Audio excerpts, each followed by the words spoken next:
আপনাদের বলি নেওয়ার প্রশ্নই আসছে না, যোগদান থেকে বড় কথা নেওয়ার প্রশ্নই আসছে না।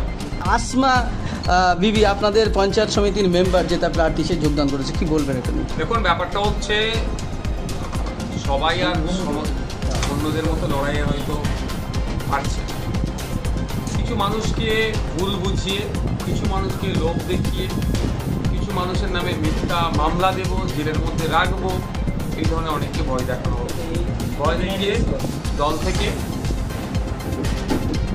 আইএসএফ থেকে তৃণমূলে জয়েন করানোর চেষ্টা করছে।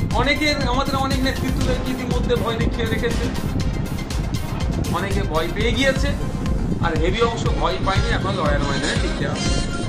ব্যাপারটা হচ্ছে, আমি এতটুকুই বলবো যে মানুষের ভোট নিয়ে মানুষের সাথে কেউ না প্রতারণা করে, মানুষের ভোট নিয়ে মানুষের সাথে কেউ না যে কমিটমেন্ট করেছিল সেটা না ব্রেক করে। হ্যাঁ, যদি মনে হয় কাজ করার অসুবিধা হচ্ছে, উন্নয়নের জোয়ারে সামিল হতে হবে, অনেকে অনেক কথা বলছে, তাদের উদ্দেশ্যে আমার একটাই বার্তা, সেটা হচ্ছে মানুষ কিন্তু থাম সিম্বলটাকে দেখে ভোট দিয়েছে। সুতরাং যে স্বচ্ছ রাজনীতির কথা যারা বলছেন এখন বর্তমানে, বা যে কথাই বলুন না কেন, তাদের কাজ হবে যে পদত্যাগ করে নতুন দলে সে অংশগ্রহণ করুক। অন্যথায় মানুষের ভোট নিয়ে মানুষের সাথে যারা এই কাজটা করছেন, যে তাদের ভোটের মূল্যায়ন করছে না, আগামী দিনে মানুষই তাদেরকে মূল্যায়ন করবেন এবং কোন জায়গায় রাখবে সেটা মানুষ চাই।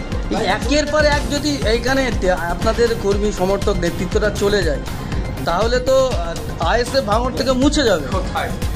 2021 সালে তো আমাদের একটা পঞ্চায়েতের মেম্বার ছিল না, সমিতির মেম্বার একটাও ছিল না, জেলা পরিষদের মেম্বার একটাও ছিল না, সেখানে 1,09,000 ভোট পেয়েছিলাম।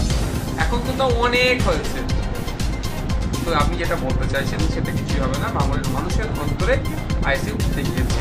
তো কোনো একটা নির্বাচিত জনপ্রতিনিধি যদি ভিন্ন দলে যায়, তাতে আইএসএফের খুব ক্ষতি হয়ে যাবে এরকম